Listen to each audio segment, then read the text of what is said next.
The Bihar teachers history makers मेरा mobile मेरी शिक्षा के इस मंच को मेरा प्रणाम, मेरा अभिनंदन। मैं इस मंच से जुड़े सभी शिक्षकों का हार्दिक अभिनंदन करती हूँ, प्रणाम करती हूँ। मैं फिर से उपस्थित हूँ आपके सामने अपनी क्लास में। चलिए क्लास की शुरुआत एक सुविचार से करते हैं। सफलता का कोई मंत्र नहीं होता, यह सिर्फ परिश्रम का फल है। तो आइए हम भी परिश्रम करते हैं और अपनी सफलता के मार्ग को प्रशस्त करते हैं। पिछले वीडियो में हमने नियंत्रण और समन्वय की चर्चा की थी, जिसमें हमने नियंत्रण और समन्वय का परिचय और उसके प्रकार को जाना था। आज हम पौधों में नियंत्रण और समन्वय कैसे होता है इसके बारे में चर्चा करेंगे। तो पौधों में नियंत्रण और समन्वय के लिए कोई विशेष तंत्र विकसित नहीं होता है, फिर भी इसमें नियंत्रण और समन्वय की क्रिया दो प्रकार से होती है। पहला किसी बाहरी फैक्टर या बाहरी कारक के द्वारा और दूसरा रासायनिक नियंत्रण और समन्वय। बाहरी फैक्टर या बाहरी कारक के द्वारा पौधों में गति होती है। ये गति दो प्रकार की होती है। पहला वृद्धि प्रेरित या वृद्धि के कारण गति और दूसरा वृद्धि से मुक्त गति। तो पहला जो है वृद्धि प्रेरित गति या वृद्धि के कारण गति, इस प्रकार की गति में पौधों में वृद्धि होती है। यह गति 5 प्रकार की होती है, जिसमें पहला है प्रकाशानुवर्तन, फोटोट्रॉपिज्म। जैसा कि नाम है प्रकाशानुवर्तन, इस गति में बाहरी कारक प्रकाश होता है, प्रकाश के कारण यह गति होती है।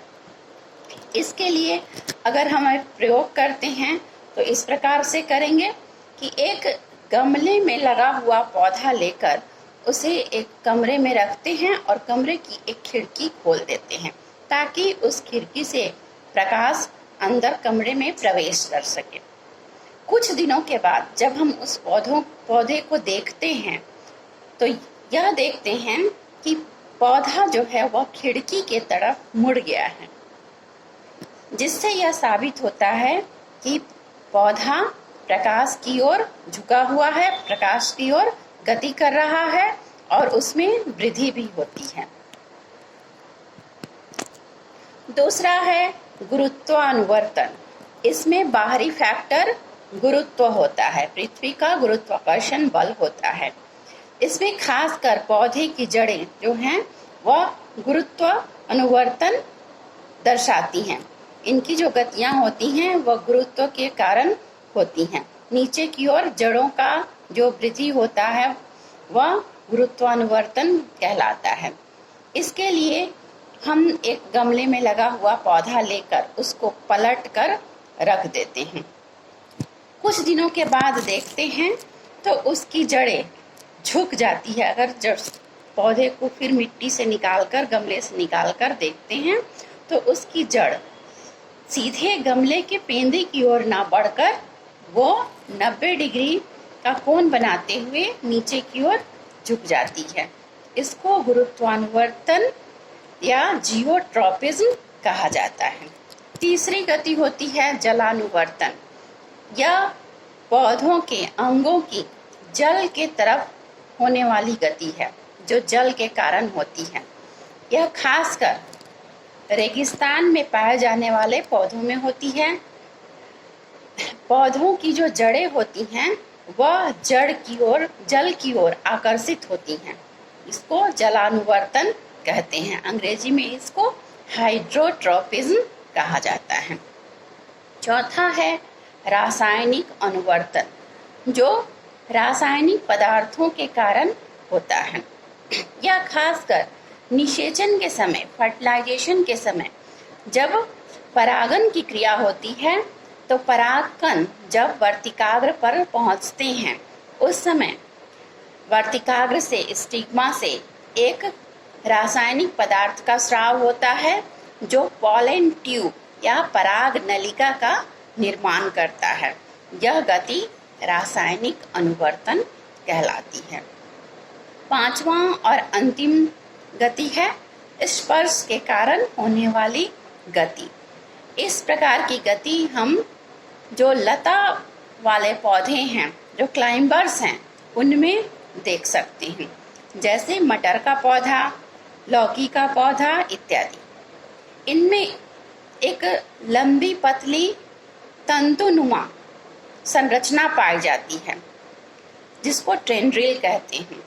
यह टेंड्रिल जब किसी सहारे को देखता है तो उसकी ओर आकर्षित होता है और उसको पकड़ लेता है। उसके स्पर्श से यह वृद्धि करता है। तो इस प्रकार यह वृद्धि के कारण जो गतियां हैं, 5 प्रकार की गतियां पौधों में पूर्ण होती हैं।